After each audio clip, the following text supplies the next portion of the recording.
நீதிமொழிகள் 23வது அதிகாரத்துல 7வது வசனத்தை பாருங்க. அவன் இருதயத்தின் நினைவு எப்படியோ அப்படியே அவனும் இருக்கிறான். இன்னைக்கு முக்கியம் அதுதான். நம்ம இருதயத்தின் நினைவு எப்படி இருக்கு, நம்ம இருதயத்தின் நினைவு எப்படி இருக்கோ நம்மளுடைய தோற்றமும் அப்படியே இருக்கு அப்படின்னு சொல்லப்படுது. அப்போ இருதயத்தின் நினைவினால தோற்று போன நிறைய பேர் வேதத்தில் இருக்கிறாங்க. உள்ளத்துல அவங்களுடைய நினைவு என்ன பார்த்துட்டு அவங்க நினைக்கிறாங்க.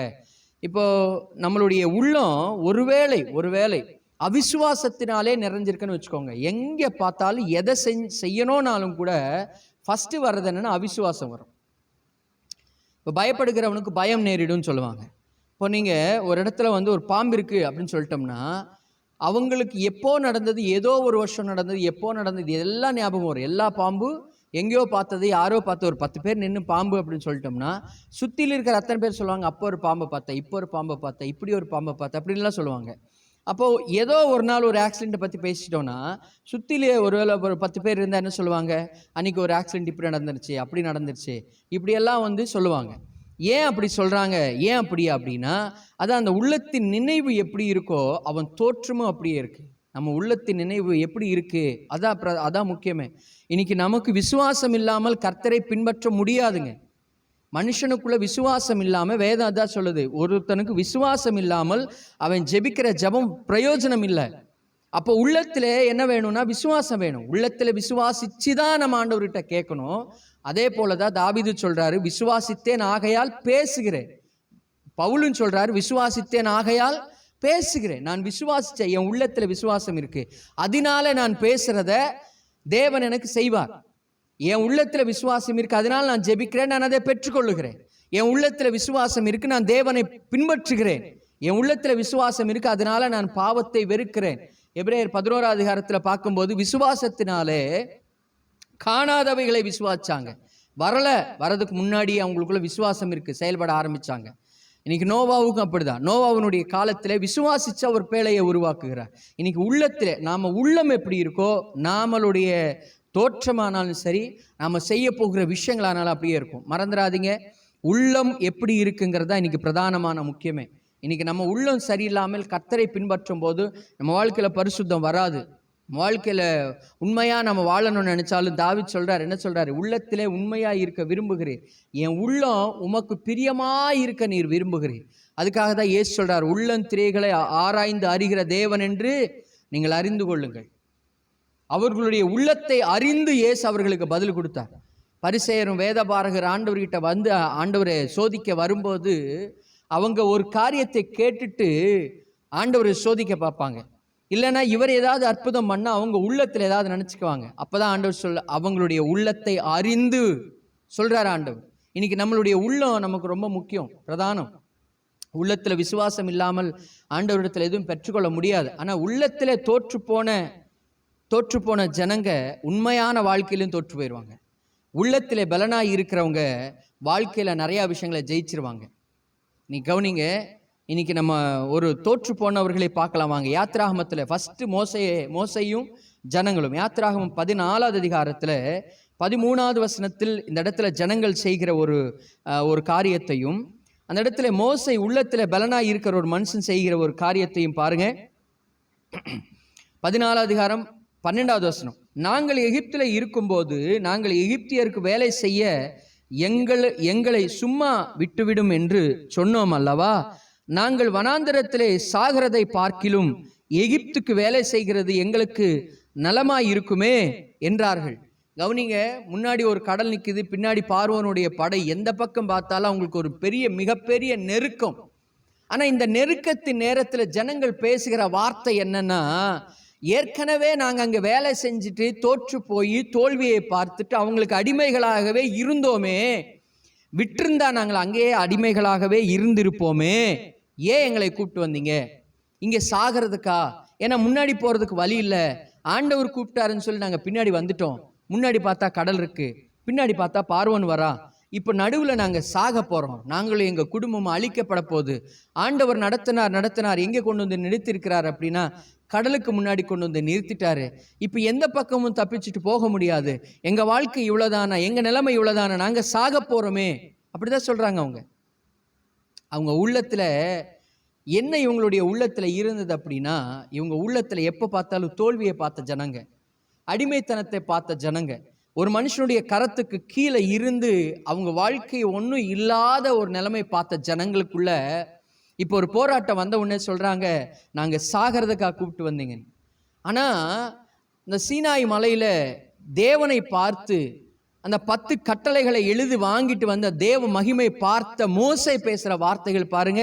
இப்போ 13வது வசனம். அப்பொழுது மோசே ஜனங்களை நோக்கி, பயப்படாதிருங்கள், நீங்கள் நின்று கொண்டு இன்றைக்கு கர்த்தர் உங்களுக்கு செய்யும் ரட்சிப்பை பாருங்கள். இன்றைக்கு நீங்கள் காண்கிற எகிப்தியரை இனி என்றைக்கு காண மாட்டீர்கள். என்ன சொல்றாரு மோசே? சொல்றாரு பாருங்க, இன்று காண்கிற உனக்கு இருக்கிற போராட்டத்தை, பிரச்சனைய இனி பார்க்க மாட்ட, நீ இனி இல்லை உன் வாழ்க்கையில, இனி இது சந்திக்க போறது இல்லை, இனி உனக்கு நேரிட போறது இல்லை அப்படின்னு தைரியமா சொல்றாரு. ஏன் அப்படி தைரியமா சொல்றாரு அப்படின்னா, இந்த மோசையை பார்த்தது என்னன்னா, ஒருவேளை அவருடைய வாழ்க்கையில ஒரு சில தோல்விகளை பார்த்திருக்கலாம்.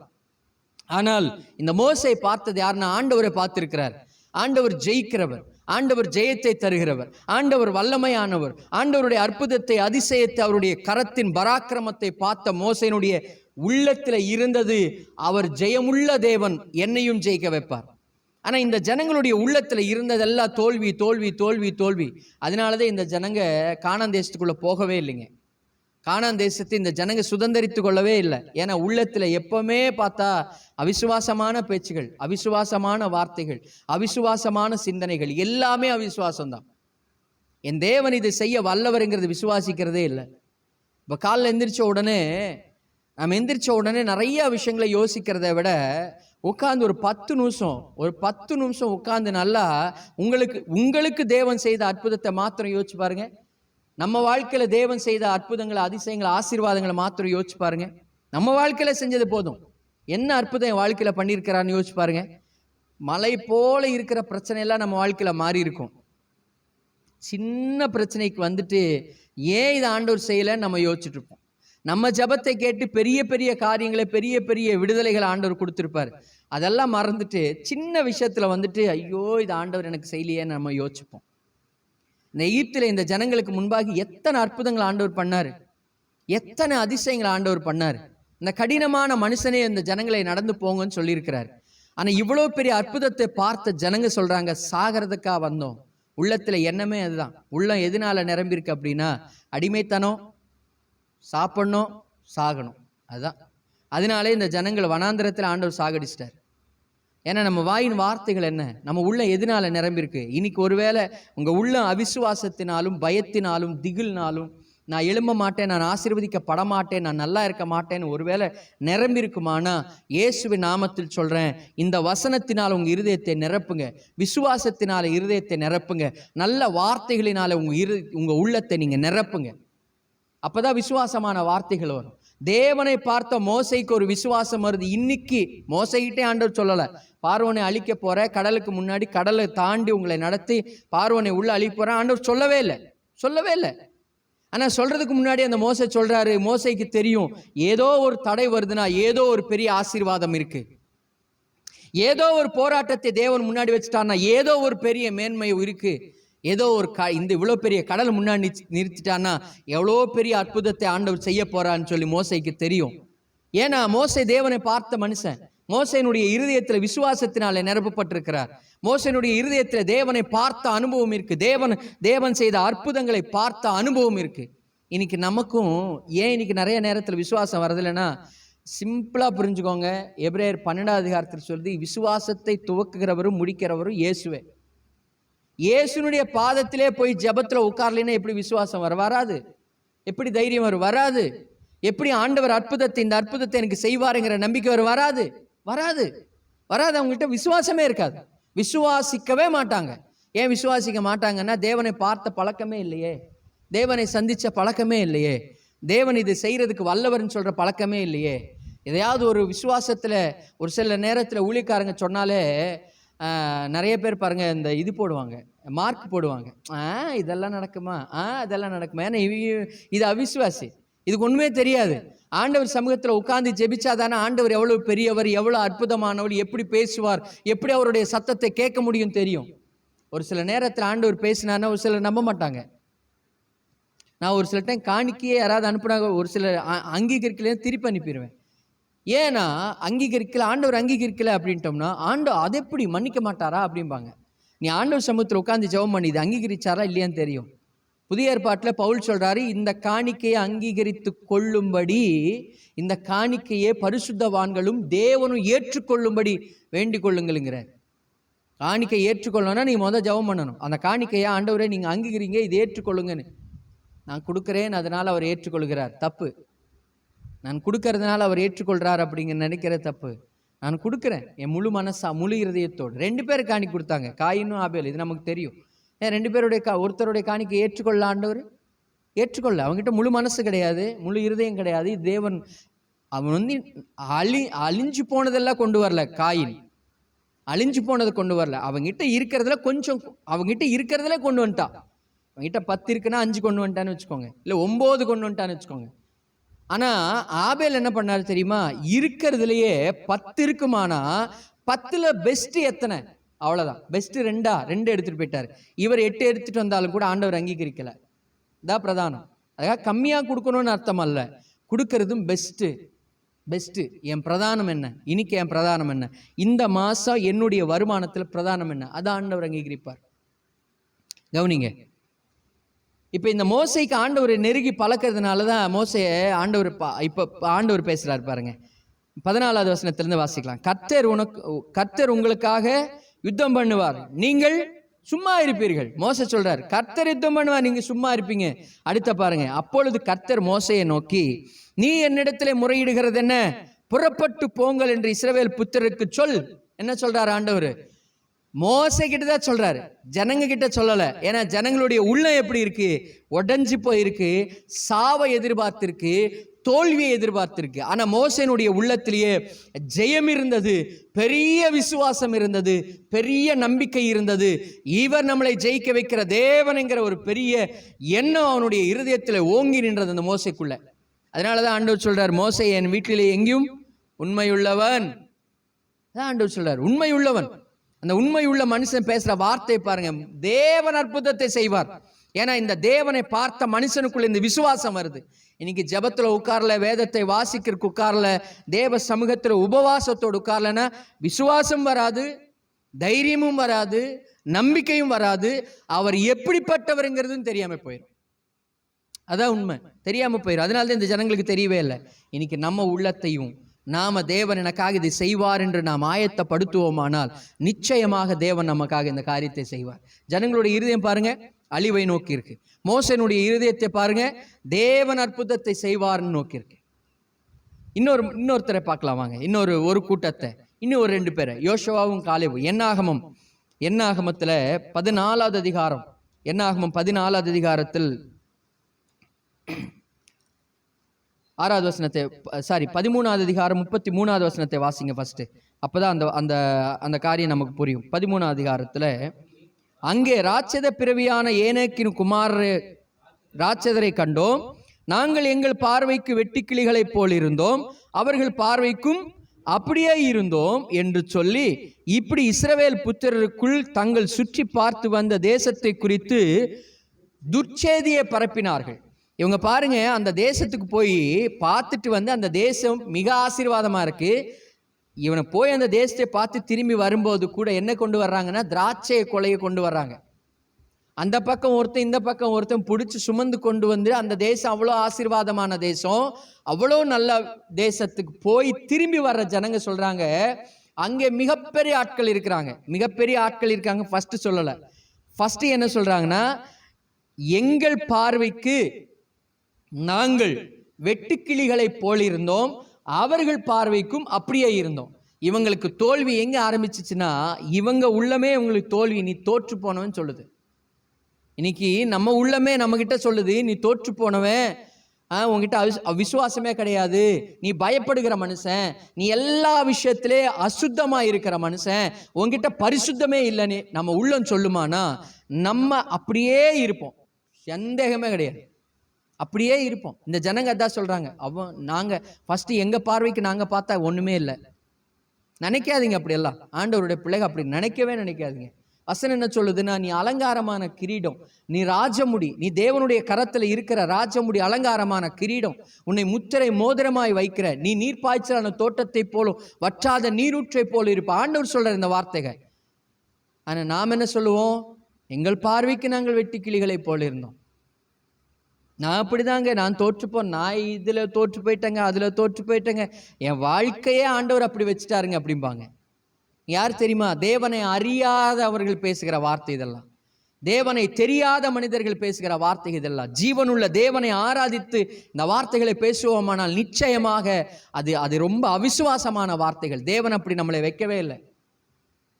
பாருங்க, ஒரு நல்ல ஒரு சம்பவத்தை நேற்று எனக்கு நல்லா ஞாபகப்படுத்தினார் ஆண்டவர். மோசேனுடைய நியாயப்பிரமாணத்தையே ஆண்டவர் ஒரு இடத்துல நிறுத்திட்டார். நிறைவேற்றலை. என்ன சொல்றாரு அப்படின்னா, விபச்சாரத்தில் கையும் மெய்யுமாய் பிடிக்கப்பட்ட ஒரு பெண்ணை ஆண்டவர்கிட்ட கொண்டு வந்து போடுறாங்க. இயேசு கிட்ட கொண்டு வந்து போட்டு கேட்குறாங்க, இவள் விபச்சாரத்தில் கையும் மெய்யுமாய் பிடிக்கப்பட்டாள், இவளை கொல்லணும்னு சொல்லி மோசேனுடைய நியாயப்பிரமாணம் சொல்லுதே, நீங்க என்ன சொல்றீங்க இயேசுவேன்னு கேட்குறாங்க. விபச்சாரத்தில் கையுமையுமாய் பிடிக்கப்பட்ட இந்த பிள்ளை, இந்த சகோதரியை கொல்ல சொல்லி மோசே நியாயப்பிரமாணத்தில் எழுதியிருக்கிறாரே. இந்த நியாயப்பிரமாணம் எப்போ கொடுக்கப்பட்டது? ஜனங்கள், இஸ்ரவேல் ஜனங்கள் வனாந்திரத்தில் நடந்து வரும்போது கொடுக்கப்பட்ட நியாயப்பிரமாணம். மோசையும் தேவனும் முகமுகமாய் உட்கார்ந்து பேசி எழுதப்பட்ட இந்த நியாயப்பிரமாணத்தில் எழுதியிருக்கிறதே, நீங்க என்ன சொல்றீங்கன்னு கேட்குறாங்க. பாருங்க, நியாயப்பிரமாணத்தின் முடிவு என்ன முடிவு? கல்லெறிந்து கொல்லணும். அதான் நியாயப்பிரமாணம். நியாயப்பிரமாணத்தினுடைய முடிவு என்ன? கல்லெறிந்து கொல்லணும். நியாயப்பிரமாணத்தின் முடிவு மரணம். சுத்தியில் இருக்கிற ஜனங்க எப்படி வந்தாங்கன்னா கல்லோடு வந்துட்டான். ஏன் கல்லோடு வந்துட்டானா? இப்படி இருக்கிறவளை கொல்லணும். ஏன் கொல்லணும்னா நியாயப்பிரமாணம் சொல்லுது. நியாயப்பிரமாணத்தினுடைய முடிவு மரணம், சுத்தியில் இருக்கிற ஜனத்தினுடைய முடிவு மரணம். இப்ப அந்த சகோதரனுடைய உள்ளம் எப்படி இருக்கு அப்படின்னா, நான் இனி சாக போறேன். ஏன் சாக போறேன்னா, இப்படி விபச்சாரத்தில் கையும் மெய்யுமாய் பிடிக்கப்பட்டால் சாவு நிறைய பேருக்கு நடந்துச்சு, எனக்கு நடக்க போகுது, அவ்வளவுதான். உலகத்தினுடைய முடிவு என்ன? மரணம். உன்னுடைய முடிவு என்ன? மரணம். உன் சுற்றில் இருக்கிறவங்களுடைய முடிவு என்ன? மரணம். நியாயப்பிரமாணத்தினுடைய முடிவு என்ன? மரணம். இப்போ இயேசு இல்லாத போது நிறைய பேரை கையில் எடுத்து கொண்டிருக்கிறாங்க. ஆனா இயேசு அந்த இடத்துல என்ன சொல்றாரு தெரியுமா? அழகா சொல்லுவாரு, உங்களே பாவம் இல்லாதவன் கொல்லுன்ட்டாரு. அப்ப எல்லாரும் கல்லு கீழே போட்டு ஓடிட்டான். ஆனா இதுல ஹைலைட் என்ன அப்படின்னா, அந்த சகோதரி பார்த்து சொல்றாரு, உன்னை கொல்ல வந்தவ எங்க அப்படின்னா, எல்லாரும் போயிட்டாங்க ஆண்டவரே, நானும் உன்னை ஆக்கினிக்குள்ள தீர்க்க மாட்டேன் அப்படின்னு சொல்லிட்டு சொல்றாரு, இனி பாவம் செய்யாதுன்ட்டார். இனி இப்படிப்பட்ட பாவம் செய்யாத. இப்ப என்ன சொல்றாரு இயேசுனா, நியாயப்பிரமாணத்தினுடைய முடிவு மரணம், உலகத்தினுடைய முடிவு மரணம், உன் சுற்றில் இருக்கிறவங்களுடைய முடிவு மரணம், உன்னுடைய முடிவே மரணம். ஆனா நான் உனக்கு மறுவாழ்வை கொடுக்குறேன். மறுவாழ்வை கொடுத்துட்டாரு. எவ்வளவு ஒரு அந்த காரியம் நினைக்கும் போதெல்லாம் எனக்கு அவ்வளவு சந்தோஷமா இருக்கும். எல்லாருடைய முடிவு மரணமா இருந்தாலும் இயேசுனுடைய முடிவோ மறுவாழ்வு. இனி பாவம் செய்யாத, இனி பரிசுத்தமா வாழ்ந்துட்டார். அந்த அம்மா தான் இயேசு மரிக்கிறதுக்கு முன்பாக பரிமள தைலத்தை கொண்டு வந்து தலையில ஊற்றி தன்னுடைய முடினால காலை தொடச்சாங்களாமா. அதான் மறுவாழ்வு. இன்னைக்கு ஒருவேளை உலகம் நம்மளை சொல்லலாம், உன் முடிவு அழிஞ்சிருச்சு. ஒருவேளை நம்ம இருதயமே நம்மளை பார்த்து சொல்லலாம், நீ ஃபெயிலியர்னு சொல்லி. ஆனா இயேசு நம்மளை ஃபெயில் பண்ணுகிறவர் அல்ல. அப்படி எங்கேயும் வசனம் கிடையவே கிடையாது. அவரை நம்பினவர்கள் வெட்கப்படவே இல்லை.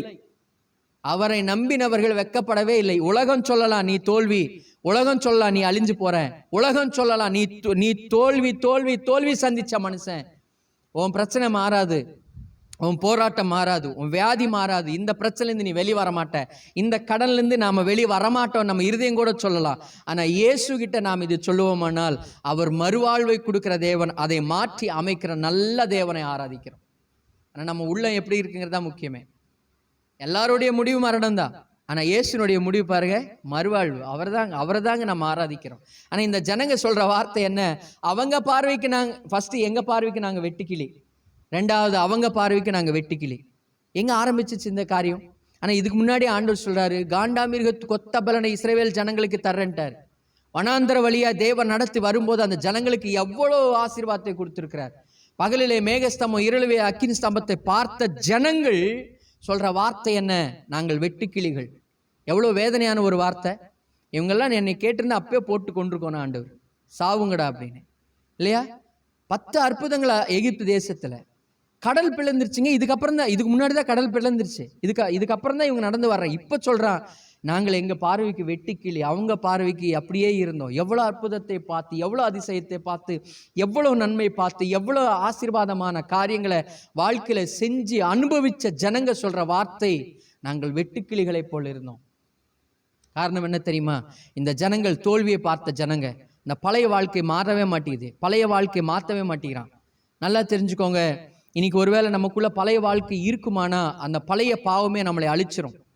வசனம், யூதாசு 30 வெள்ளிக்காசுக்கு இயேசுவை வித்தான் நம்ம பார்க்குறோம். ஆனால் அதில் முக்கியமான ஒரு விஷயம் என்னென்னா, யூதாஸ் திருடனானபடினாலும் பணப்பை அவன்கிட்ட வைத்து கொண்டிருந்தபடினாலும் அப்படின்னு சொல்லுது. அவனுக்கு அந்த பழசு மாறவே இல்லை, பழசு விடவே இல்லை. அந்த யூதாஸ் பழசு மாறாதனால தான் அவன் அதுக்கப்புறம் இயேசுவை அந்த பணத்துக்காகவே காட்டி கொடுத்தான். இன்னைக்கு ஒருவேளை பழைய சுபாவங்கள் நமக்குள்ள இருக்குமானால் அதே நம்மளை தோல்விக்குள்ளே கொண்டு போயிடும். ஒரு சில பேருக்கு ஒரு சில பழக்கங்கள் இருக்கும், அது மாறவும் மாறாது, அது விடவும் மாட்டாங்க. அதே ஒரு நாள் அவங்களை அழிச்சிரும். அந்த பழைய பாவமே, அந்த பழைய பழக்கங்களே, பழைய பின்தொடர்ந்து வருகிற விஷயமே அவங்களை அழிச்சிரும். சரி, அது எப்படி மேற்கொள்றது அப்படின்னா, அந்த விபச்சாரி எப்படி போய் ஆண்டவர் பாதத்தில் விழுந்தாலோ அதே போல் நாமளும் விழுந்த, ஆண்டவரை இதை எனக்கு மாற்றுங்க, இதை என் வாழ்க்கையில் எடுத்துருங்க, இதை என் வாழ்க்கையில் புதுசாக்குங்க, இதை என் வாழ்க்கையில் புதுசாக்குன்னு சொல்லுவோமானா நிச்சயமாகவே அதை மாற்றுவார். பாருங்க, இவங்களுடைய தோல்வி சொல்கிறாங்க.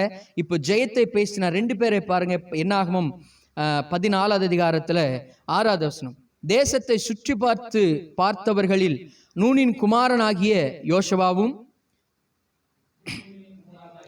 காலேபும் தங்கள் வஸ்திரங்களை கிழித்து கொண்டு இஸ்ரவேல் புத்திரரின் சமஸ்த சபையும் நோக்கி, நாங்கள் போய் சுற்றி பார்த்த சோதித்த தேசம் மகா நல்ல தேசம். கர்த்தர் நம்மேல் பிரியமாயிருந்தால் அந்த தேசத்தில் நம்மை கொண்டு போய் பாலும் தேனும் ஓடுகிற அந்த தேசத்தை நமக்கு கொடுப்பார். என்ன சொல்றாங்க? கர்த்தருக்கு மாத்திரம் பயப்படு, அது அவர் தருவார். உனக்கு என்ன பிரச்சனைன்னு கேட்குறாங்க. ஆனால் இவங்க என்ன சொல்றாங்க? ஐயோ நாங்களா, ஐயோ நாங்களா, ஐயோ நானா, ஐயோ நான், இப்படி சொல்லி சொல்லி சொல்லி சொல்லியே நிறைய நேரத்தில் நம்ம ஆசீர்வாதத்தை இழந்துட்டோம். எனக்கு வராதுங்க, அவங்களுக்கு எல்லாம் தருவாருங்க, எனக்கு தரமாட்டாருங்க, அவங்களுக்கு எல்லாம் நடக்குங்க, எனக்கு நடக்காதுங்க. இப்படி சொல்கிற வரைக்கும் நடக்கவே நடக்காது. பரவாயில்ல ஆண்டவர், அவங்களுக்கு கொடுத்துட்டிங்களா, எனக்கும் கொடுப்பீங்க. இந்த 2 பேர் மாத்திரம்தான் கானான் தேசத்துக்குள்ளே பிரவேசிச்சாங்க. இந்த 2 பேருடைய உள்ளம் எப்படி இருந்தது அப்படின்னா, தேவனை நோக்கி இருந்தது, தேவன் மேலே இருந்தது. ஏன் காரணம் கவனிங்க. இந்த யோசுவா தேவனுடைய ஆசரிப்பு கூடாரத்தை விட்டு பிரியாது இருந்தான்.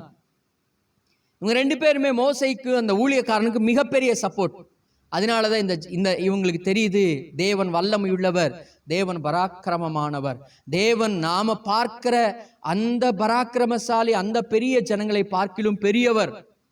அவர் செய்ய நினைத்தது தடைபடாது. அவர் பராக்கிரமமான தேவன், அவரே செய்வார். ஆனா கர்த்தருக்கு விரோதமாக மாத்திரம் செய்யாதீங்க, வாங்க போலாம், தேவன் நடத்துவாருன்னு சொன்னாங்க. ஆனா இந்த 2 பேரை மாத்திரம் தான் அந்த ஆசீர்வாதத்துக்குள்ள பிரவேசிச்சாங்க. ஏன்னா இவங்களுடைய உள்ளத்துல இருந்தது என்னன்னா, நிச்சயமாகவே நம்மளை கானானுக்கு கூட்டு போயிடுவார். இன்னைக்கு நிறைய நேரத்துல பாருங்க, ஆண்டவருடைய பிள்ளைகளே சொல்ல மாட்டோம்.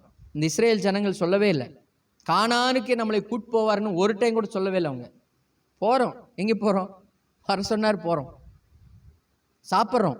ஏன் சாப்பிட்றோம்? கொடுத்தாரு சாப்பிட்றோம், அவ்வளோதான்.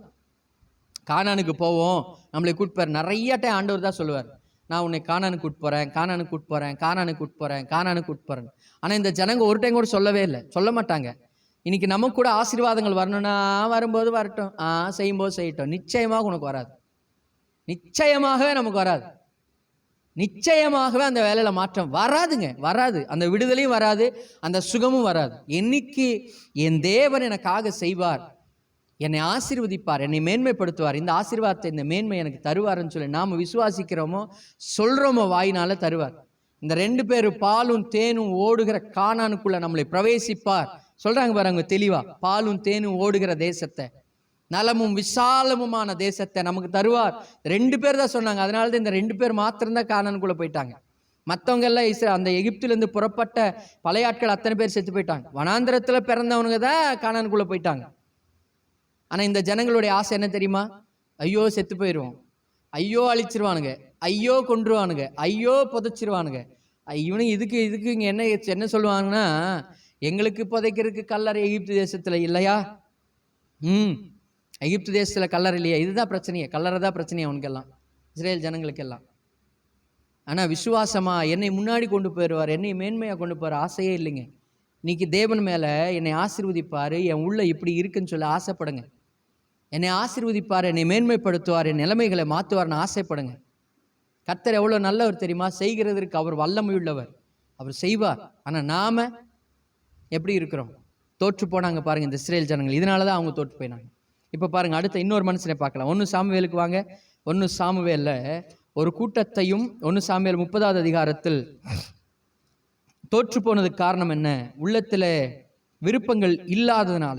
இப்போ பாருங்கள், 1 சாமுவேல் 30வது அதிகாரத்தில் 3வது வசனத்தை, தாவீதும் அவன் மனுஷரும் அந்த பட்டணத்துக்கு வந்தபோது, இதோ அது அக்கினினாலே சுட்டரிக்கப்பட்டது என்றும் தங்கள் மனைவிகளும் தங்கள் குமாரரும் தங்கள் குமாரத்திகளும் சிறைப்பட்டு கொண்டு போகப்பட்டார்கள் என்றும் கண்டார்கள். அப்பொழுது தாவீதும் அவனோடு இருந்த ஜனங்களும் அழுகிறதற்கு தங்களிலே பலனில்லாமல் போகும் மட்டும் சத்தமிட்டு அழுதார்கள். தாவீதின் 2 மனைவிகளாகிய, இப்ப 6வது வசனத்துக்கு வாங்க. தாவீது மிகவும் நெருக்கப்பட்டான். சகல ஜனங்களும் தங்கள் குமாரத்திகள் நிமித்தம் மன கிளேசமானதினாலே அவனை கல்லெறிய வேண்டும் என்று சொல்லி கொண்டார்கள். தாவீது தன் தேவனாகிய கர்த்தருக்குள் தன்னை, இப்போ ஜனங்க என்ன சொல்றாங்க? தாவீதை கல்லெறிந்து கொல்லணும். ஏன் இருதயத்தில் அப்படி தோல்வியின் சிந்தை வந்துருச்சுன்னா, இப்போ 29வது அதிகாரத்துக்கு வாங்க.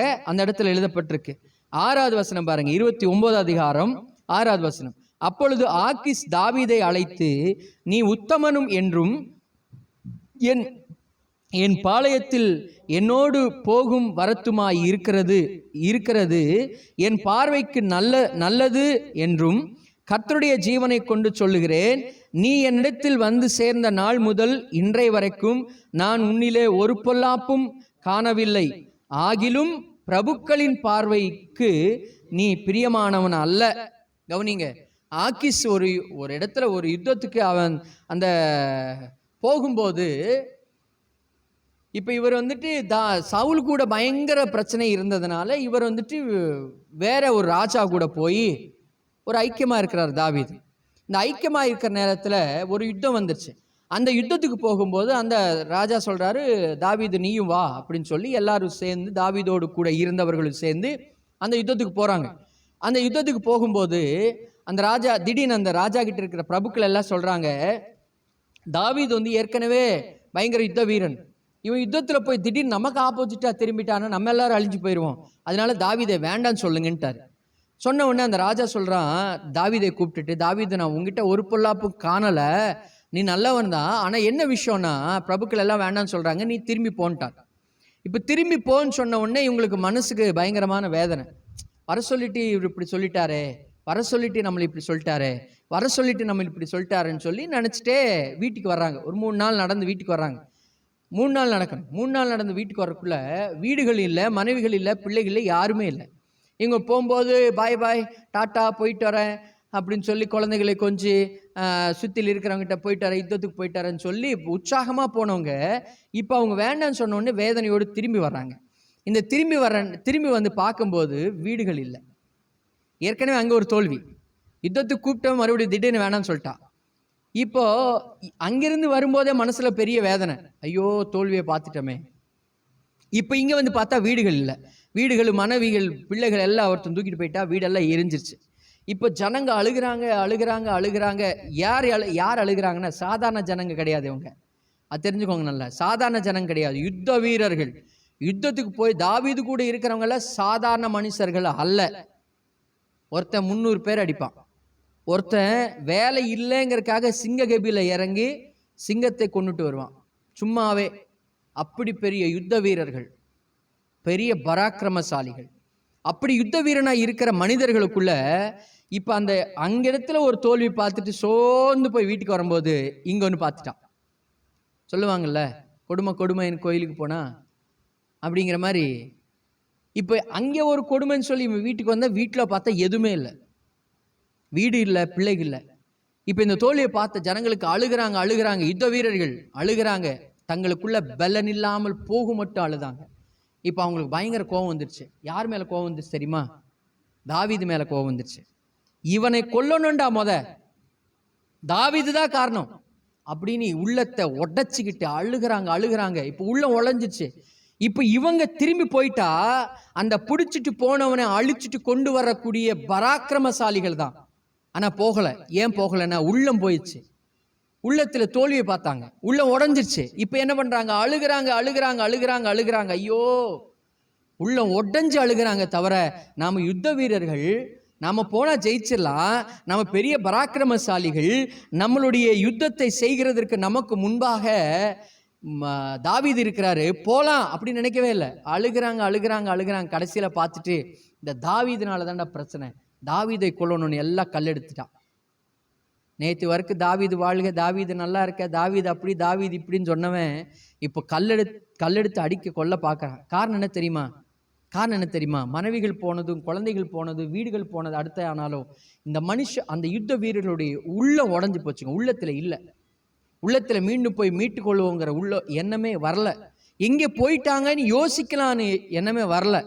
அவங்களை பின்தொடர்ந்து போவோம், பிடிச்சிட்டு வருவோம், மீண்டும் மீட்டுக்கொள்வோம் அப்படின்னு எண்ணமே வரல. ஆனால் இப்போ தாவீது யோசிக்கிறாரு. கர்த்தருக்குள்ள தன்னை பலப்படுத்தி கொண்டு ஆரம்பிச்சிட்டார் தாவீது. உட்கார்ந்துட்டாரு. ஆண்டவரே இப்படி நடந்துருச்சே, நான் என்ன செய்யணும்னு கேட்குறாரு. உள்ளத்தில் சரியா இருக்கிற மனுஷன் என்ன சோதனைகள், என்ன பிரச்சனைகள் வந்தாலும் இதுக்கு என்ன காரணம்னு கண்டுபிடிச்சு அதை அழிப்போமானா நிச்சயமா நம்ம ஜெயிக்கலாம். என்னைக்குமே சோதனை வரும்போது இது அவங்கனால வந்துருச்சு, இவங்கனால வந்துருச்சுங்கிறத விட ஃபஸ்ட்டு நம்மளை பாருங்க, ஃபஸ்ட்டு உங்களை பாருங்க, ஃபஸ்ட்டு என் உள்ள எப்படி இருந்தது, இது ஏன் நடந்துருச்சு அப்படின்னு கொஞ்சம் யோசிச்சு பாருங்க. அதுக்கான ஒரு தெளிவான விடையை கர்த்தர் தருவார். அதுக்கப்புறம் அதை நம்ம ஜெயிச்சிடலாம், அதுக்கப்புறம் அதை நம்ம மேற்கொள்ளலாம். ஆனால் இந்த தாவீது போய் ஆண்டவர் சமூகத்தில் உட்கார்ந்து தன்னை பலப்படுத்துகிறார். தனக்கு அழுக வருது, தாவீது அழுதுட்டார், வேதனை வந்துருச்சு. ஆனால் கர்த்தருக்குள்ள உட்கார்ந்து கொஞ்ச நேரம் பலப்படுத்திட்டு, என் தேவன் எவ்வளோ பெரியவர், என் தேவன் எவ்வளோ வல்லமையானவர், என் தேவன் எவ்வளோ பெரிய மேன்மையானவர் சொல்லி தன்னை கர்த்தருக்குள்ள பலப்படுத்திக்கிட்டு அப்போ கேட்குறாரு, இப்போ நான் என்ன செய்யணும்னு. அப்போ ஆண்டவர் சொல்றாரு, நீ போ, சகலத்தையும் திருப்பி கொள்ளுவாயிட்ட. இப்போ தாவீது, வர்றவன் வாங்கடா, போறவன் போங்கடா, அழுகிறவன் அழுங்கடா, நான் யுத்தத்துக்கு போறேன்.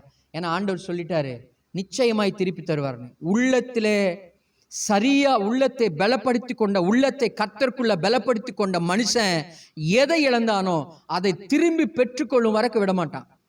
இன்னைக்கு நிறைய நேரத்தில் ஆண்டவருடைய பிள்ளைகள், எனக்கு ஆசீர்வாதம் வந்துருச்சுங்க, போயிடுச்சுங்க. எதனால போயிடுச்சு? யாருனாலும் போயிடுச்சு நம்ம நினைக்கிறோம். ஆனால் அது திருப்பி பெற்றுக்கொள்ளோம்னா, கர்த்தருக்குள்ள பலப்படுத்தி கொள்வோமானால் நிச்சயமாய் திருப்பி பெற்றுக்கொள்வோம். நிச்சயமா அந்த ஆசீர்வாதத்தை திருப்பி கொள்ளுவோம். கர்த்தருக்குள்ள பலப்படுத்திக்கணும். அந்த அந்த தாவீது தான் பண்ணியிருக்கிறாரு. கர்த்தருக்குள்ள தன்னை பலப்படுத்திட்டு போறாரு யுத்தத்துக்கு. போன ஆண்டவர் கூட இருந்துட்டு யுத்தம் செய்து அந்த மனுஷனுக்கு திருப்பி கொடுக்கிறார். தோற்று போனாங்க யுத்த வீரர்கள். காரணம் என்ன தெரியுமா? உள்ளம். இன்னைக்கு நம்ம உள்ளமும் உடஞ்சி, நம்ம உள்ளமும் சரியில்லை என்றால் நிச்சயமாக தோல்வியை தான் பார்ப்போம். வாழ்க்கையில் வேலையில கூட ஜெயம் வராதுங்க. வேலையில கூட இன்னைக்கு அநேக நேரத்தில் பாருங்க, ஏன் இன்னைக்கு கிறிஸ்தவங்க நிறைய நேரத்தில் தரித்திரத்தில் இருக்க காரணம் யாருன்னு நினைக்கிறீங்க? ஆண்டவர் கிடையாது. இன்னொரு பக்கம் சொல்லுவாங்க பிசாசுன்னு. இல்லை, பிசாசுக்கு அப்படி ஆண்டவர் அனுமதி கொடுக்கறது இல்லை. நாம வழியை திறக்கிற வரைக்கும் ஆண்டவர் வழி கொடுக்க மாட்டார், அப்படி அனுமதிக்க மாட்டார். வேலைக்கு போனாலும், வேலைக்கு போகும்போது வேலை ஆசீர்வதிங்க ஆண்டவரே, உங்கள் கரத்தில் ஒப்பு கொடுக்குற, முழு பலத்தோடு செய்யணும், உண்மையாக செய்யணும், கொடுக்குற சம்பளத்துக்கு நீதியாக நான் வேலை செய்யணும்னு ஜெபம் பண்ணுறோமா? அந்த ஜெபம் பண்ணி பாருங்க. நான் எனக்கு கொடுக்குற சம்பளத்துக்கு நான் கரெக்டாக வேலை செய்யணும், ஆசீர்வாதமாக வேலை செய்யணும். யோசேப் செஞ்சுருக்கிறாருங்க. அதனால தான் சொல்கிறேன்னா, யோசேப் அப்படி தான் செஞ்சுருக்கிறாரு, தெளிவாக வேலை செஞ்சுருக்கிறாரு. வேலையில் அவர் குறை வைக்கவே இல்லை. அவருக்கு கொடுக்கப்பட்டதில் அவர் உண்மை உத்தமமாக வேலை செஞ்சுருக்கிறார். என்னை அடிமையாக கொண்டு வந்தீங்க, என்னை வலுக்கட்டாயமாக கொண்டு வந்தீங்க, என்னை விற்று போட்டாங்கன்னு யோசேப் சொல்லவே இல்லை. அந்த வேலையில் உண்மையாக இருந்ததுனால தான் கர்த்தர் கூட இருக்கிறார். ஜெயிலுக்கு போனால், ஜெயிலில் போட்டாங்க, ஜெயிலில் போட்ட கூட யோசேப்பு இருக்கிற உண்மையை பார்த்துட்டு அங்கேயும் கர்த்தர் கூட இருந்தாராம். அந்த சிறைச்சாலனுடைய தலைவனை யோசேப்பு கையில் எல்லாம் கொடுத்துருக்கிறார். காரணம் என்ன தெரியுமா? இருக்கிற இடத்துல உண்மையாக இருக்கிறார் அவர். இன்னைக்கு அநேக நேரத்தில் நமக்கு இருக்கிற வேலையில் நம்ம உண்மையாகவே ஆண்டவர் என் வேலையை ஆசீர்வதிங்க. ஓனருக்காக ஜெபம் பண்ணியிருக்கிறீங்களா? யாராவது ஓனருக்காக ஜெபம் பண்ணுங்க, ஆண்டவர் எங்கள் ஓனர் ஆசீர்வதிங்க, ஜெபிச்சு பாருங்க. ஓனரை ஆசீர்வதிங்கப்பா, அவரை ஆசீர்வதிங்க, மேன்மையாக இருக்கட்டும், ஆசீர்வாதமாக இருக்கட்டும், நல்லா இருக்கட்டும் அப்படின்னு ஜெபம் பண்ணி பாருங்கள். எவ்வளோ ஆசீர்வாதமாக, நம்ம வேலை எவ்வளோ ஆசீர்வாதமாக இருக்குன்னு நினைக்கிறீங்க? நம்மளை போட்டு டார்ச்சர் பண்ணுறவங்க, ஏசப்பா அவனை சந்திங்க ஆண்டவர் அப்படின்னு ஜெபம் பண்ணுறதை விட அவனை ஆசீர்வதிங்க ஆண்டவர், நல்லா இருக்கட்டும் ஆண்டவர், உண்மை அறிந்து கொள்ளட்டும் ஆண்டவர், அவனை நான் ஏற்றுக்கொள்ளுகிறேன் ஆண்டவர், இப்படி ஜெபம் பண்ணி பாருங்கள். அவனை தானாகவே கர்த்தர் மாற்றுவார். ஆனால் நம்ம ஆண்டவரே இவன் நமக்கு இடைஞ்சலாகவே இருக்கணும், அவனை போட்டுருங்க, அவனை தூக்கிடுங்க, இல்லைன்னா ஏதாவது ஒன்று பண்ணிடுங்க, இல்லை என்னை தூக்கிடுங்க அப்படின்னு ஜெபம் பண்ணுவோம். ஆனால் அவனை ஆசீர்வதிங்க. ஏன்னா வசனம் தானே சொல்லுது, சபிக்கிறவங்கள ஆசீர்வதிங்கன்னு சொல்லுது. அன்றைக்கி ஒரு 2 ஷார்ட் வீடியோ 2 வந்து ஒன்றுக்கு பின்னாடி ஒன்று வந்துருச்சு. ஒருத்தர் சொல்கிறாரு, பிள்ளைகளை குறித்து பயப்படாதீர்கள், பிள்ளைகளை கர்த்தர் ஆசீர்வதித்து உயர்த்தி மேன்மைப்படுத்துவார் அப்படின்னார். அதுக்கு அடுத்த அடுத்த அடுத்த அப்படி தள்ளி விடும்போது பைபிள் முன்னாடி வச்சிருக்கிற படிச்சுட்டு இருந்தேன், எதுக்கு பார்த்தேன்னு தெரியல, அது ஒரு சின்ன இது பார்த்துட்டேன். அப்போது அந்த பைபிள்லையுமே கடைசியாக இயேசு கிறிஸ்து சிலுவைக்கு போகும்போது சொல்கிறாரு, எனக்காக அழுகாதீங்க, உங்களுக்காக உங்கள் பிள்ளைகளுக்காக அழுங்குன்ட்டார். அவருக்கு அடுத்த ஒரு சின்ன செய்தி வருது. என்ன செய்தினா, ரொம்ப வயசானவர், பழைய காலத்தில் ஒரு ஆடியோ மட்டும், அவருடைய ஆடியோ கிடச்சா அது யூடியூப்பில் போட்டிருக்கிறாங்க. அந்த ஆடியோவில் அவர் சொல்கிறாரு, வர்ற காலம் கொடிய காலங்களாக இருக்குது, பிள்ளைகளை பிசாசு தப்பு விட மாட்டான், பிள்ளைகளுக்காக போராடுங்க, ஜெபம் பண்ணுறங்க, மன்றாடுங்கிறார். எது உண்மை? நான் பார்த்தேன், அந்த வயசானவர் பிள்ளைகளுக்காக அழுது ஜெபம் பண்ணுங்கன்னு சொன்னவருக்கு அதிகமாக பார்க்கவும் இல்லை, லைக்ஸும் கிடையாது.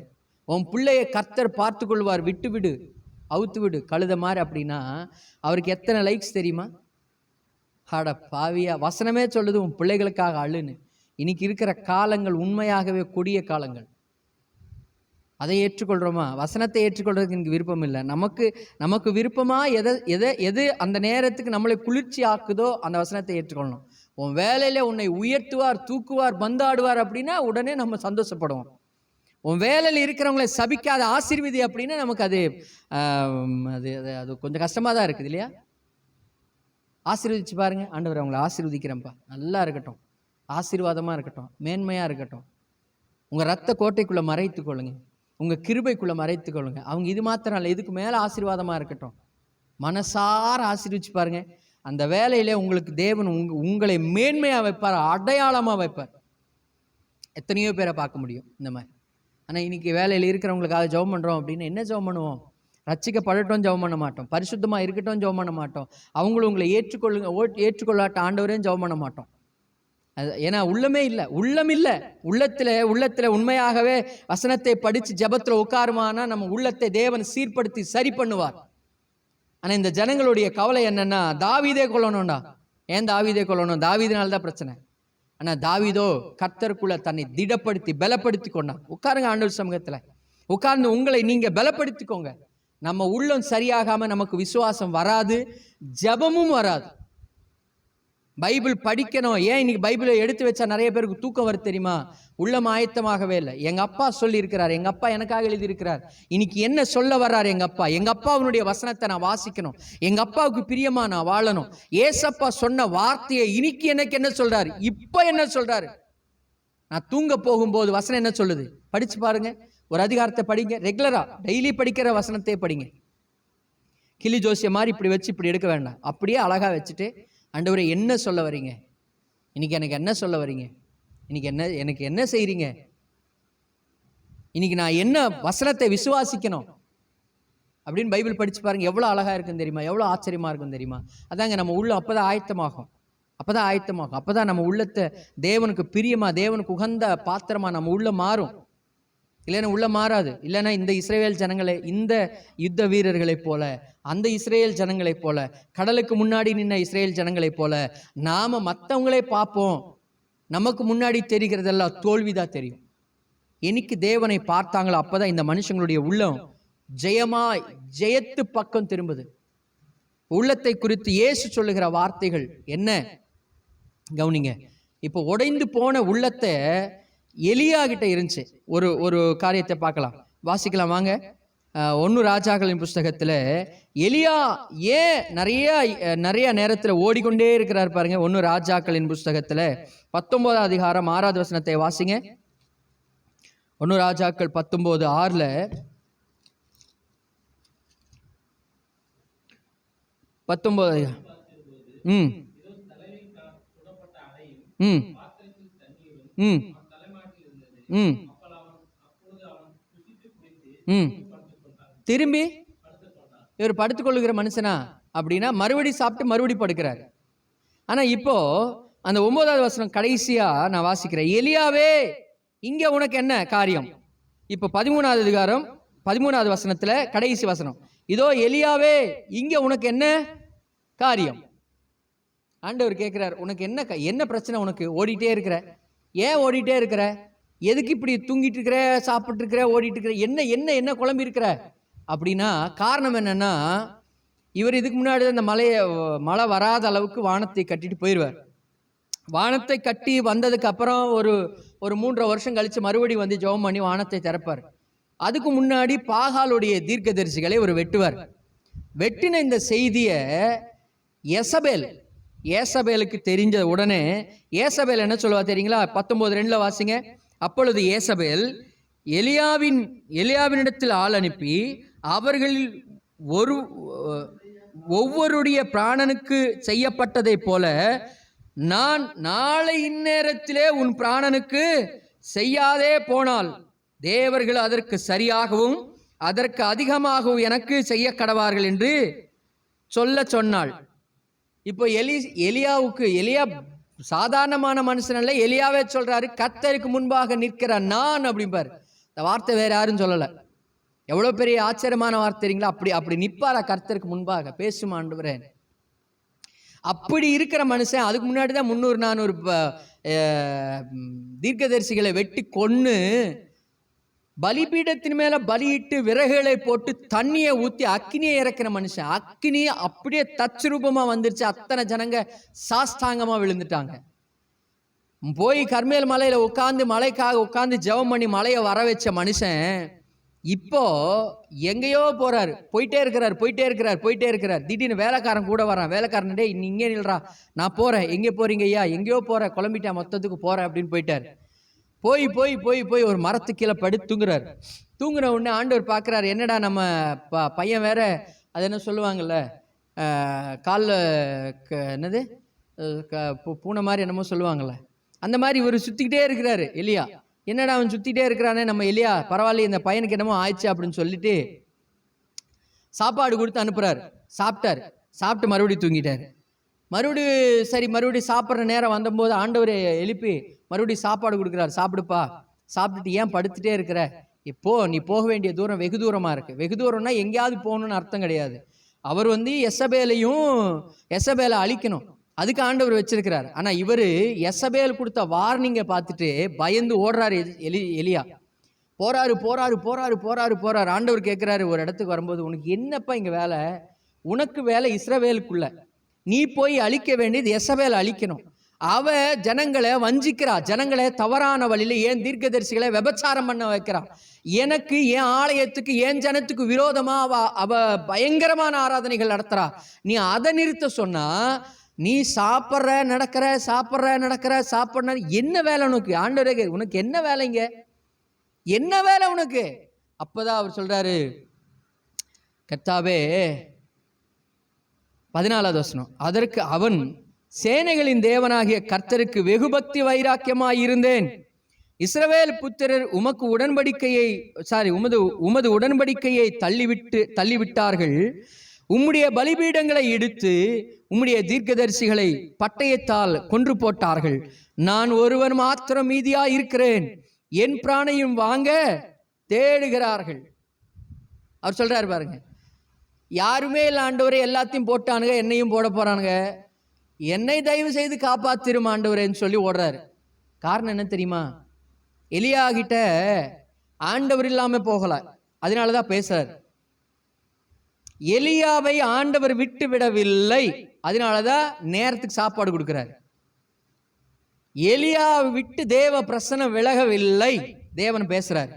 எலியாவை விட்டு எலியாவுக்கு கொடுத்த அந்த வரத்தையோ அபிஷேகத்தையோ கிருபையோ ஆண்டவர் எடுக்கவே இல்லை. அதே ஜபத்தை மீண்டும் கேட்கிற தேவன். ஏன்னா ஜபத்தை கேட்டதுனால தான் பேசிக்கிறாங்க ரெண்டு பேரும்.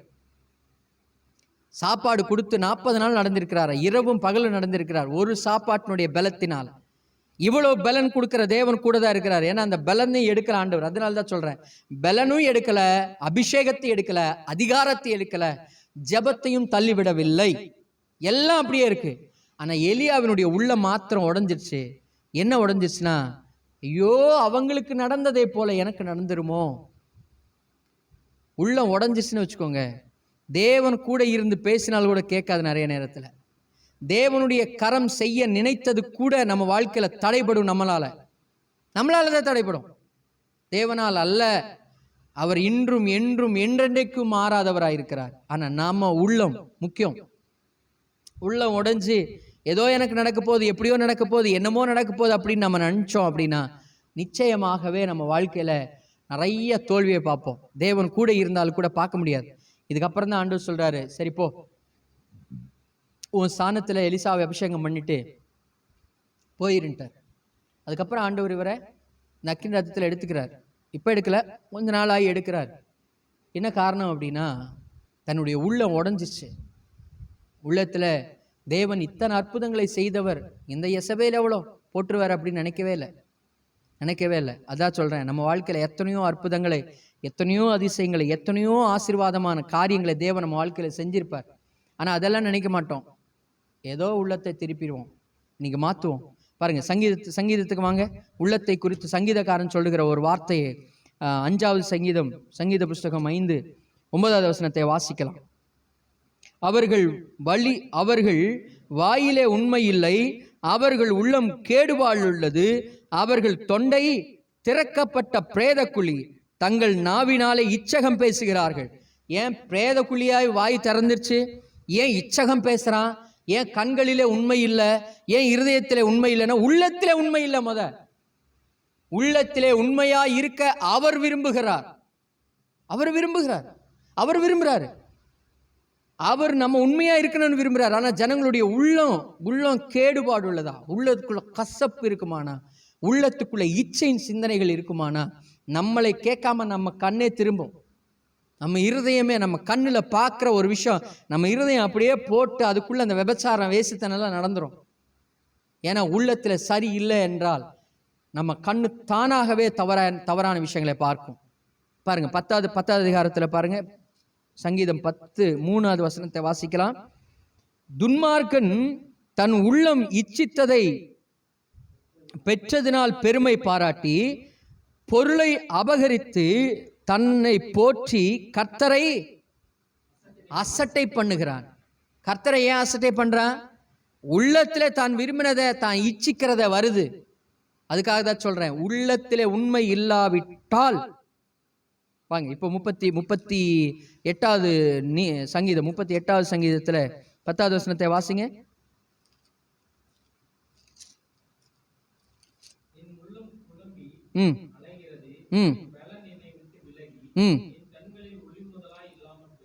ஏன்? உள்ளம் போச்சு. உள்ளம் உடைஞ்ச உடனே அவரே சொல்றாரு, என் உள்ளம் குழம்பி அலைகிறது.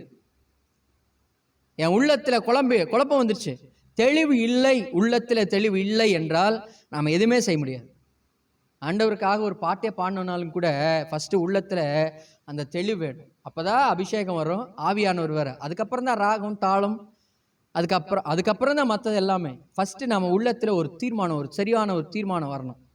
பாருங்க, உள்ளத்துல என் உள்ளம் குழம்பி அலைகிறது, என் பலன் என்னை விட்டு விலகி, என் கண்கள் ஒளி முதலாய் இல்லாம. பலனி ஏன் போயிடுச்சு அப்படின்னா, உள்ளத்துல சரியான தீர்மானம் இல்லை. உள்ள உடஞ்சிருச்சு. இங்க ஒண்ணு வேண்டாம், ஒரு டாக்டர்கிட்ட போறோம். டாக்டர்கிட்ட போயிட்டு ஏதோ ஒரு வியாதி ஏதோ ஒரு பிரச்சனை சொல்றோம். அப்ப டாக்டர் அதுக்கான ஒரு தீர்வை சொல்றாரு. என்ன தீர்வை சொல்றாரு அப்படின்னா, நீ சீக்கிரமாகவே உன் வாழ்க்கையை இது சுகப்படுத்த முடியாத ஒரு வியாதி, இந்த வியாதிக்கு மருந்தே கிடையாது, இந்த வியாதி நீ வியாதி முடிஞ்சிட்ட, நீ அவ்வளோதான் அப்படின்னு சொல்லிட்டான்னு வச்சுக்கோங்க. இனி நமக்கு வெளி வர நமக்கு எல்லாம் எப்படி தோணும், எப்படி தெரியும் அப்படின்னா, எல்லாமே வியாதியாகவே தோணும், எல்லாமே அழிஞ்சு போகிறதாகவே தோணும். யார் நம்மகிட்ட பேசினாலும் கூட என்ன பேசுவான்? சரி பரவாயில்லப்பா, இப்போ முன்னாடி நீ போகிற, பின்னாடி நாங்கள் வர்றோம். எல்லாம் அந்த சாவு பற்றியே பேசுவான் பாரு. அதான் உண்மை. நீ முன்னாடி போகிற, நாங்கள் பின்னாடி வரோம்பா. அதே வந்துட்டு இது வந்துட்டு ஒரு வாரத்தில் சரியாயிருமாமா அப்படின்னு. அதெல்லாம் சரியாயிருப்பா, நீ எல்லாம் நல்லா இருப்பப்பா, 70 வருஷம் வாழ்வேன். என் பாட்டி பாரு 90 வருஷம் இருக்குது, நீ எல்லாம் என்ன வாலிப பையன், நீ எல்லாம் என்ன படிச்சிருக்கிற, நீ எல்லாம் வந்துட்டு இன்னும் 90 வருஷம் வாழ்வ. எங்கள் கிளவியே 90 100 103 வயசெல்லாம் வாழ்ந்துருச்சு, நீ எல்லாம் வாழ்ந்துருவ அப்படிம்பாங்க. அதே ஒரு வாரத்தில் செத்துருவேன் அப்படின்னா, ஆமாப்பா முன்னாடி நீ போகிற, பின்னாடி நான் வரேன் பாரு. போன வாரம் தான் அவன் நல்லா இருந்தான், அவன் போயிட்டா. இந்த சித்தப்பா இருந்தான், அவன் சித்தப்பா போயிட்டா. இந்த பெரியப்பா இருந்தார், அந்த பெரியப்பாவும் சமீபமாக தான் திடீர்னு போயிட்டாரு. சாவி யாருக்கிட்ட சொல்ல வருது, சொல்லாமல் வரும்பா, திடீர்னு வரும்பா, எப்போ வரும்னே தெரியாதுப்பா. என்ன உனக்கு இந்த ரூபத்தில் வந்துருச்சு, அவ்வளோதான். இருக்கிறவருக்கு எது நல்லதோ, எது சாப்பிடணும்னு நினைக்கிற அதெல்லாம் சாப்பிடு, ஏதாவது வேணுமா வாங்கி தட்டாம்லாம், அப்படிதான் கேட்பான். அதே வந்துட்டு இதெல்லாம் ஒரு வாரத்தில் சரியாயிரும்பா, அவ்வளோதான், மறுபடியும் நீ உன் வேலைக்கு போகலாம், வேலைக்கு போயிட்டு நல்லா சம்பாதிச்சுட்டு வீடெல்லாம் கொஞ்சம் நல்லா கட்டுப்பா அப்படிம்பா. என்ன காரணம்னா, உள்ளம் எப்படி இருக்கோ அப்படிதான் எல்லாம் சம்பவிக்கும். உள்ளந்தான் பிரதானம், உள்ளந்தான் முக்கியம். பாருங்க, நமக்கு தண்ணி போடுறவர் ஒரு நாள் எப்போ அவர் இங்கே இல்லை, அவர் வரமாட்டார்னா என்ன பண்ணுவார்னா, யாருக்காவது ஆக்சிடென்ட் பண்ணிடுவார், அவரை யாரையாவது கொன்றுவார், யாருக்காவது உடம்பு சரியில்லாமல் ஆக்கிடுவார், அவரே ஆக்கிடுவார். சொல்லுவார் என்கிட்ட, நானுங்க சார், நான் எங்கள் சித்தப்பா உடம்பு சரியில்லைங்களா, போயிட்டு வந்து சார் அப்படிம்பாரு. சரிங்க. மறுபடியும் என்ன இடையில விட்டு என்ன சொன்னார், என் ஒய்ஃபோடைய ரிலேஷனுக்கு ஆக்சிடென்ட் ஆயிடுச்சா, திடீர்னு போயிட்டாங்க, போலினா சங்கடப்படுவாங்கன்ட்டார். அப்புறம் ஒரு நாள் இப்படி தான் சொல்லிட்டார், யாருக்கு ஆக்சிடென்ட் ஆயிடுச்சு, நான் போயிட்டேன், பார்க்கலன்னா என்ன நினச்சிக்குவாங்க, நான் நாளைக்கு இருக்க மாட்டேன், நான் இப்போ கிளம்பிட்டுன்ட்டார். சரின்னு சொல்லி அடுத்த நாள் நான் என்ன பண்ணேன், சரி இவர் தண்ணி கொண்டு வர மாட்டார் போலன்ட்டு நானே சரி போய் 2 கேன் எடுத்துகிட்டு வந்துடலான்ட்டு அந்த கேனு தண்ணி எடுக்கிற இடத்துக்கு போகிறேன். பார்த்தா அங்கே நின்றுட்டு இருக்கிறாரு. நான் என்னங்க நீங்கள் ஏதோ ஊருக்கு போகிறேன்னு சொன்னீங்க, ஆளை காணணுன்னு. அவர் எனக்கு என்ன பதில் சொல்கிறதுன்னு தெரியல. ஏன்னா பக்கத்தில் அந்த ஓனர் உட்காந்துருக்கிறார், அந்த ஃபேக்ட்ரியோட ஓனர் உட்காந்துருக்கிறார். டேய் நீங்கள் தானே இருந்த அப்படிங்கிறார் அவர். நீ இங்கே தானே இருந்த, காலையில் இங்கே தானே இருந்த, நேற்று இங்கே தானே இருந்த, எங்கடா நீ போன அப்படிங்கிறார் அவர். இவர் உடனே எனக்கு என்ன சொல்கிறதுனே தெரியல, சொல்லிட்டு அவரை ஏதாவது திட்டிடுவாருன்ட்டு கிட்ட வந்து சொல்கிறாரு, அது அண்ணா நானே கொண்டு வரேண்ணா, நீங்கள் போங்கண்ணா, நீங்கள் சர்ச்சுக்கு போங்கண்ணா, நான் கொண்டு வரேன்ட்டார். அப்புறம் சர்ச்சுக்கு வந்ததுக்கப்புறம் என்னங்க போகிறேன்னு சொன்னீங்க அப்படின்னு அவர், அது போகிறேன்னு சொன்னேன் அப்புறம் அப்படிங்கிறார். என்னன்னா, நாமளே நமக்கு ஏதாவது ஒன்று வேணும்னா நம்மளே திசை திருப்புறோம் பாருங்க. எவ்வளோ தந்திரசாலிகள் இன்னைக்கு கிறிஸ்தவத்தில் இருக்கிறாங்க தெரியுமா, பொய் சொல்லிட்டு அதெல்லாம் ஆண்டவர் மன்னிச்சிருவாருங்க அப்படின்பா. அப்படி எங்கே வசனம் இருக்குன்னு தெரியல, இப்போ வரைக்கும் எனக்கு தெரிஞ்சு பைபிள் படிக்கிறேன், அப்படி எங்கே வசனம் இல்லை. நியாயமான பொய் சொல்லலாமா, ஒரு வக்கீல் சொல்கிறார், கிறிஸ்தவ வக்கீல், அவர் சொல்கிறாரு நியாயமான பொய் சொல்லலாமா. நியாயமான பொய் சொல்லி எங்கே பைபிள் இருக்குன்னே தெரில. கவனிங்க, அப்படியெல்லாம் இல்லை. என் உள்ளம் கெடுமானால் என் சுற்றிலும் எல்லாம் தாறுமாறாக இருக்கும், கண்களின் பார்வை கூட சரி இருக்காதுங்கிறார். நீதிமொழிகளை பாருங்க, நீதிமொழிகள் 23:13 உள்ளத்தை குறித்து சொல்லுகிறார். நீதிமொழிகள் 33 உன் கண்கள் பரஸ்திரீகளை நோக்கும், உன் உள்ளம் தாறுமாறானவைகளை சரி. உள்ளம் போச்சுன்னா போச்சு. அதனால இன்னைக்கு நாம உள்ளத்தை நாம சரி பண்ணுவோமானால், யோசேப்பு அழகா உள்ளத்தை எப்படி சரி பண்ணார் தெரியுமா? யோசேப்புக்கு மகன் பிறந்த உடனே அவருக்கு ஒரு பேர் வைக்கிறார், மனாசே, மறக்க பண்ணிட்டார் அப்படின்னு. என் உள்ளத்துல எங்க அண்ணனுங்களை மன்னிச்சிட்டேன், எங்க அண்ணனுங்களை நான் மறந்துட்டேங்கிறார். இன்னைக்கு நம்ம உள்ளம் சரியில்லைன்னா நிறைய விஷயங்களை தோல்வி. ஒரு வியாதியே சுகமாகணும்னாலும் நமக்கு உள்ளம் கரெக்டாக இருக்கணுங்கிறார். வாசிக்கலாம் வாங்க ஒரு வசனத்தை, யோவான் 12:49 இயேசு கிறிஸ்து சொல்ற ஒரு வார்த்தையை பாருங்க. யோவான் 12:49 வசனத்தை வாசிங்க.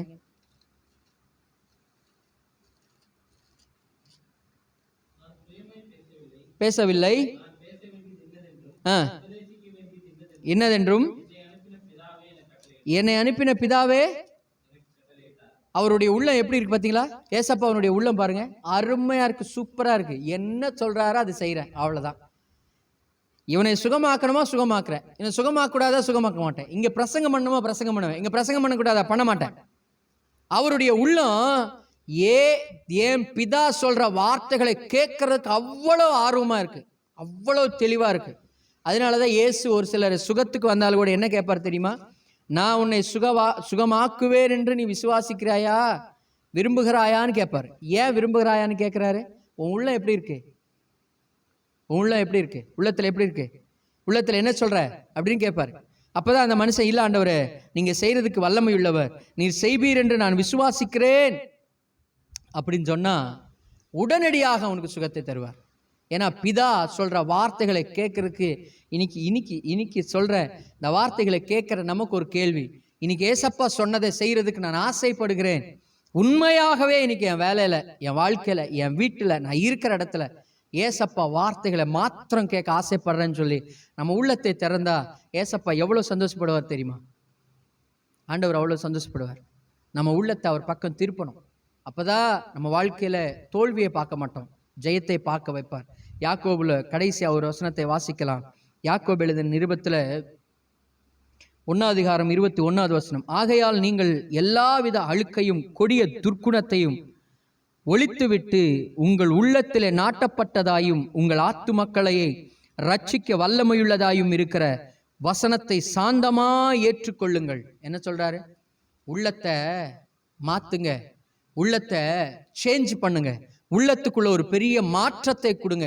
உள்ளத்தை தேவனுக்கு நேராக, தேவனுக்கு முன்பாக தேவனை செய்யட்டும் சொல்லி ஆயத்தப்படுத்துங்கிற.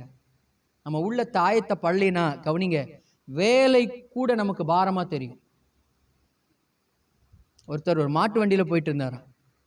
போகும்போது ஒரு அம்மா ஒரு விறகு தூக்கிட்டு ரோட்ல நடந்து போயிட்டு இருந்துச்சா. போகும்போது அந்த மாட்டு வண்டிக்கார் பார்த்துட்டு, பாவம் இந்த அம்மா ரொம்ப தூரமா விறகு தூக்கிட்டு போகுது போல, இந்த அம்மாவுக்கு ஒரு உதவி செய்வோம், நம்ம வண்டியில கூட்டு போயிடுவோம்னு சொல்லி, அம்மா வண்டியில் ஏறுங்க அப்படின்னு சொன்னோன்னு இந்த அம்மாவும் ஏறி உட்காந்துருச்சா.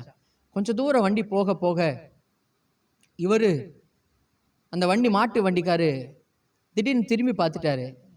ஏங்க இந்த அம்மா விறகு இருக்கிற மாதிரி காணுமே அப்படின்னு பார்த்தா அந்த அம்மா அந்த வண்டியில உட்காந்து விறகு தலையிலே தூக்கி வச்சுட்டு உட்காந்துருச்சா.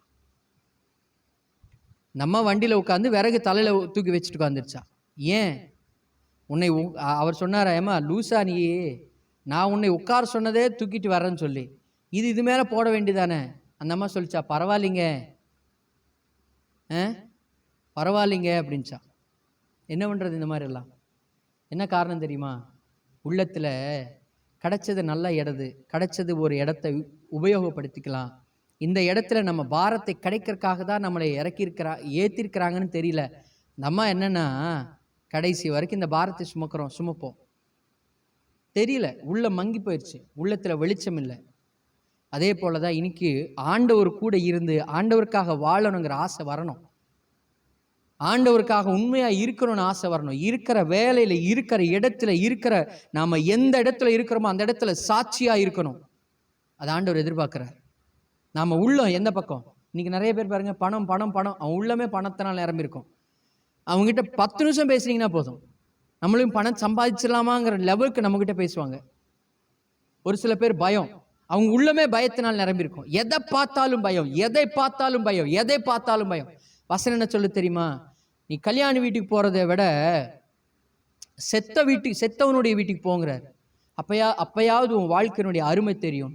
ஏன்னா இன்னைக்கு சுத்தியில் இருக்கிற உலகம் மனுஷங்களை அவ்வளோ ஏமாத்தி உட்கார வச்சிருக்கு. ஒரு பரலோகம் இருக்கு, பரலோகத்துக்கு போகணும், தேவனை சந்திக்கணும், தேவ ராஜ்யத்துக்குள்ள போகணும், தேவ ராஜ்யத்துக்குள்ள பிரவேசிக்கணுங்கிற எண்ணமே இல்லாமல் போயிடுச்சு இன்னைக்கு. அதுக்காக தான் ஆண்டவர் நம்ம கிட்ட சொல்றாரு, உன் உள்ளத்தை ரெடி பண்ணு, உள்ளத்தை ஆயத்தப்படுத்து. உள்ளத்தை ஆயத்தப்படுத்தாம பைபிள் நமக்கு புரியாது. உள்ளத்தை ஆயத்தப்படுத்தாமல் ஜெபம் தேவனுக்கு உகந்த ஜெபமா மாறாது. உள்ளத்தை ஆயத்தப்படுத்தாமல் முழங்கால்களை நம்மளால் நிற்க முடியாது. உள்ளத்தை ஆயத்தப்படுத்தாமல் இயேசு ராஜா வரும்போது அவரோடு கூட நம்ம பிரவேசிக்க முடியாது.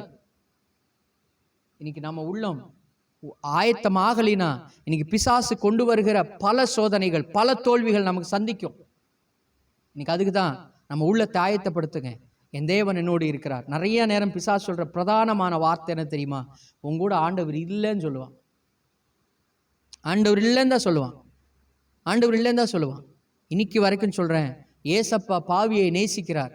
அவரிடத்துல மனம் திரும்புகிற எல்லாரையும் நேசிக்கிறார். உலக ரட்சகர் இயேசு, நம்மளையும் ரட்சிக்கிறவர் இயேசு.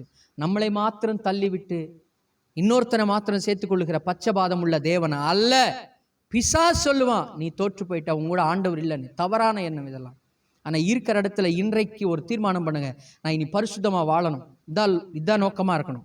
நான் பரிசுத்தமாக வாழணும். இந்த வேதத்தை வருஷத்தில் 3 டைமாவது நான் படித்து முடிக்கணும். கடைசிக்கு 2 டைமாவது படிச்சு முடிக்கணும். தீர்மானம் எடுங்க, உள்ளத்தை ஆயத்தப்படுத்துங்க, ஆண்டவருக்காக வாழ்றதுக்கு ஆயத்தப்படுத்துங்க. இந்த இஸ்ரேல் ஜனங்களுக்கு எந்த ஆசையும் கிடையாது, நாமளும் அப்படி இருக்க வேண்டாம். தேவராஜ்யம் வரும்போது, ஆண்டவர் வரும்போது இந்த எண்ணம் இல்லாததா தூங்குறதுக்கு சமம், இந்த எண்ணம் இல்லாத நித்திரை பண்ணுகிறதுக்கு சமம். இன்றைக்கு மாற்றிக்கொள்வோம், ஆண்டவர் பக்கம் நம்ம இருதயத்தை திருப்புவோம், தாவீதை போல இருதயத்தை மாற்றுவோம், மோசேயை போல இருதயத்தை மாற்றுவோம், யோசேபை போல நம்ம இருதயத்தை மாற்றுவோம், யோசுவா காலேபை போல நம்ம இருதயத்தை மாற்றுவோம். ஜனங்களை போல மாற்றி நம்ம இருதயத்தில் தோல்விகளை பார்த்துட்டு, அழிந்து போகிற காரியங்களை பார்த்துட்டு இருக்க வேண்டாம். கண்களை மூடுவோம் எல்லாரும். உங்க இருதயத்தில் நாட்டப்பட்டதாய் உள்ளத்தை புதுப்பிக்கப்படுத்து. உள்ளம் புதுப்பிக்கப்படட்டும் ஆண்டவர் சொல்லியிருக்கிறார். உன் உள்ளம் புதுப்பிக்கப்படட்டும், உள்ளத்தில் நாட்டப்படட்டும், உள்ளத்தில் மாற்றம் வரட்டும். தகப்பனே, இயேசுவின் நாமத்தினால நாங்கள் ஜெபிக்கிறோம். எங்க உள்ளத்தை ஆண்டவரே உமக்கு அர்ப்பணிக்கிறோம். தோ கர்த்தாவே, எங்க உள்ளத்தை இனி பரிசுத்தமாய் வாழ்றதுக்கு, ஜெபித்து வாழ்றதுக்கு, ஆண்டவரே தேவ வசனத்தை கேட்டு ஜெபித்து வசனத்தை வாசித்து வாழும்படி எங்களை தாழ்த்தி அர்ப்பணிக்கிறோம் ஐயா. ஆண்டவரே, துதி உமக்கு, கனம் உமக்கு, மகிமை உமக்கு. எங்க உள்ளத்திலே நாட்டப்பட்டதா இருக்கிற அந்த வசனத்தின் மேல நாங்கள் வாஞ்சையுள்ளவர்களாய் இருக்கும்படி தேவன் எங்களுக்கு கிருபையும் இரக்கமும் தர வேண்டும் என்று சொல்லி ஜெபிக்கிறோம். கர்த்தாவே, உலகத்தினுடைய முடிவு எங்களை குறித்து என்னவா இருக்கட்டும், ஆண்டவரே பிசாசுடைய முடிவு எங்களை குறித்து என்னவா இருக்கட்டும், எங்களை குறித்து எங்க முடிவு என்னவானாலும் இருக்கட்டும், ஆனா உங்க சித்தம், உங்க விருப்பம் மாத்திரம் எங்க வாழ்க்கையில நடக்கட்டும் சொல்லி எங்களை தாழ்த்துகிறோம், ஒப்பு கொடுக்கிறோம். உங்க நாமம் மகிமைப்படுவதாக. ஏசப்பா, உங்க நாமம் மகிமைப்படுவதாக. இயேசுவே, உங்க நாமம் மகிமைப்படுவதாக. இயேசு கிறிஸ்துவின் நல்ல நாமத்தில் ஜெபிக்கிறோம். ஜெபம் கேளும் எங்கள் ஜீவ